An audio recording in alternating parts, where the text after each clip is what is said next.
So make that you are able to demonstrate yourself the best you are.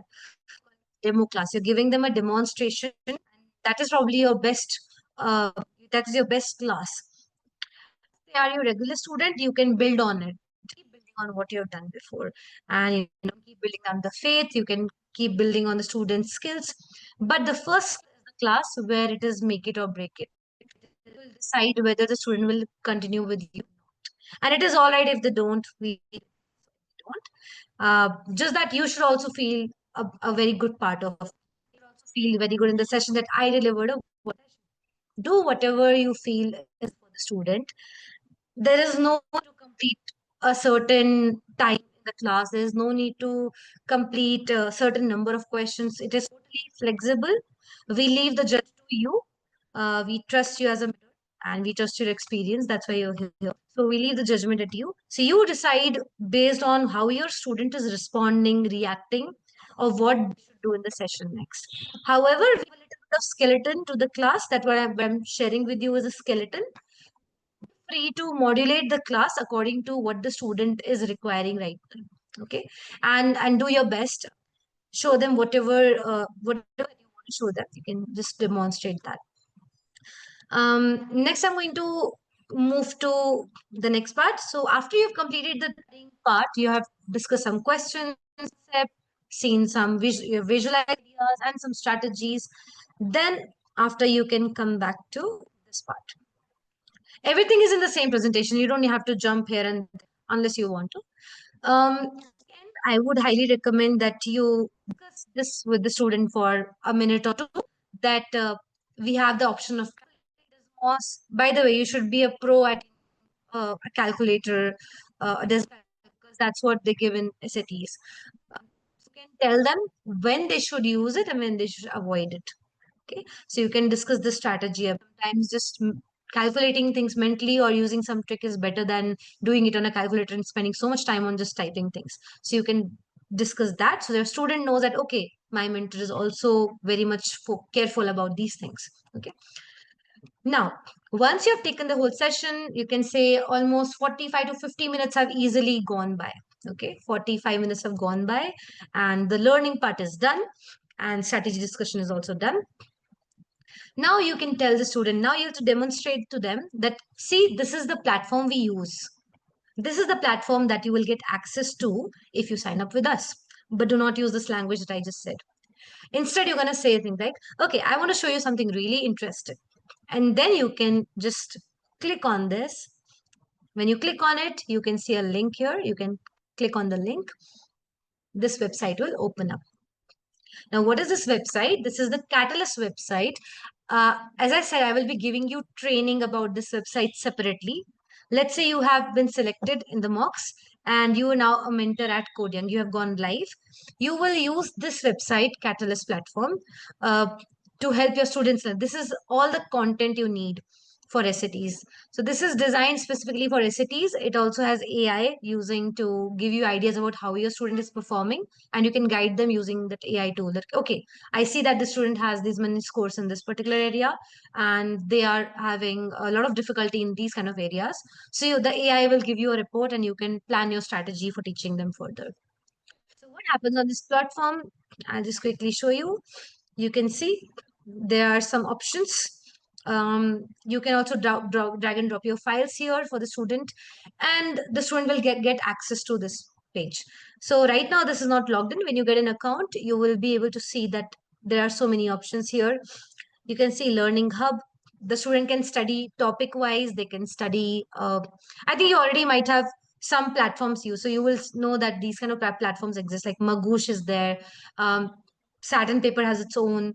Then there are so many other Princeton has its own SAT curriculum. So Catalyst, this platform has its the entire curriculum embedded in the website.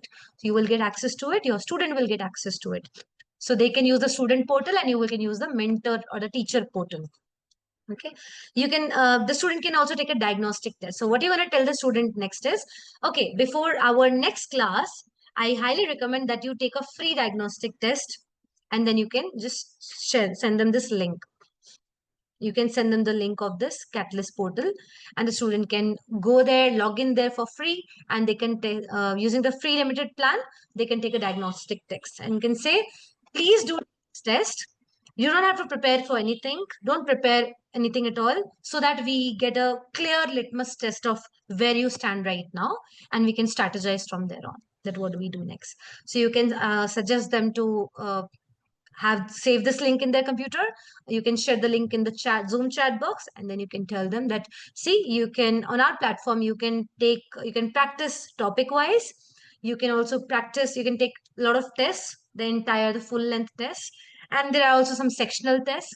Also, you can see everything is very, very organized on this website, so you can just give them this uh, overview of the profile of the whole platform, and then you can quickly share another link with them, which is a practice resource. This is from Saturn paper only, College Board. So you can click the link. When you click on it, you can copy the link, put it in the chat box. The student can open it at their end, and you can download this thing. So you leave them with the resource, you leave them with an idea that please use diagnostic test before coming to the next class, and please share the results with me. Okay. And now the class has been over. You can take some time to discuss your final thoughts with them, to discuss what is next. You can build some curiosity, um, some disturbance. Okay, let me see. Oh, do you want me to repeat, Rini? I think your voice is cracking, but it's we are able to understand, but your voice has become a little cracked. Yep, Yeah. might be Bangalore rains. Okay, so I'll Okay. just repeat. I'm just saying that once you have showed them, you have taught the class, you have done the study part, studying is done, and strategies discussion is done, then you can show them and demonstrate this portal. You can click on this, open the link, show them the portal. See, this is the portal I have. uh, we have these many things here. So when you explore the portal at your own pace, you will be able to explain it. So I would recommend that you click on these links, you go through these ppts, go through all the links which are there, familiarize yourself with this thing, so that you can explain it to the student in a demo class. You can say, we have topic wise, we have section wise, we have full length test. You can, whatever you feel. You can have play and practice section over here. When you click on play and practice, you can see random questions thrown at you, and it would be like a challenge, it would be on timer. So you can show these things to the student that we have all of this, and you can utilize these things to practice and ace your exams. Okay, so you can again click here to show them this portion. Do discuss this with them, that see, when we click on geometry and trigonometry, all the topics show up. You can also play it like a game. You can see your mastery level. The computer will tell you the mastery level you have attained here, and you can understand where you stand in each topic and what you need to work on. So that would be a big help. And then you can ask them to use this resource if they want, because this is the official site, so they can download this resource, have a takeaway. Okay, you're going to share these links in the chat box, in the Zoom chat box in the call. Now the class is done. You have shown the student how do you teach, like what is your expertise. You have demonstrated that. You have demonstrated the platform that you will use to teach, work with them, right? You will demonstrate the platform that will be a curriculum or a resource for them. And now you have given them something to download and take away. Now is the time to wrap the whole class up. I think you already know how to wrap a class up. You can discuss your key takeaways. You can discuss your final thoughts. Hey, this is what I felt about you in the session. Appreciate the student. Give them feedback in a sandwich method. Sandwich method is good, like when you give a constructive feedback, something good that they're doing, you share the positives, then you share the constructive feedback, like all the negatives you can put in the middle, and in the end you talk about, okay, overall I really like the way you do this. So that's a sandwich method: positive, negative, positive. Okay, not really negative, but just constructive feedback, corrective feedback, you can say. So you can share that with the student, and you can appreciate them. Always appreciate whatever you found good in the student. Appreciate them and encourage them, and then you can tell them what is next. You can say, you can build curiosity for the next class. can say, okay, in this session, I think you did really well in this zone. In the next class, I'll have something very interesting for you. So, but before that, do take your diagnostic test, and yes, you can have some chit chat and ask them for their feedback. Okay, may I know what went well for you in this session? Do not ask, did you like the session? No, it's a close-ended question. Always ask open-ended questions. Okay, may I know what did you like the most about this session?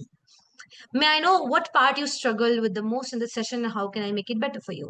Okay, I have noted this thing down. All right, do you think our pace was okay? Do you think I was too fast or too slow?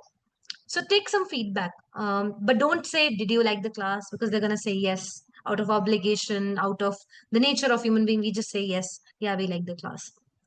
So always ask open-ended questions. And then you can say thank you to them. You can wish them the best. You can say to end the session, you can say, all right, I have another class coming up. I would like to be on time, but I would really like to talk to your parent for a quick 5 minutes and tell them how amazing you performed in this session today. So in the end, you can call the parent. Okay, when you call the parent, and if they say, oh, the parent is not available, then you can say, okay, do you have a guardian who I can speak to? If there is nobody, you can just say, all right, I would just have my academic counselor speak with you. They are here in the call. So you can say, my academic counselor is here in the call. You may speak with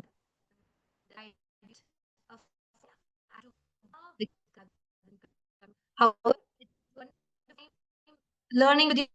I wish you the really best and I hope to see you again. Thank you so much and take care. You can just end the class like that. And you can leave the session. Do not end the session. Okay.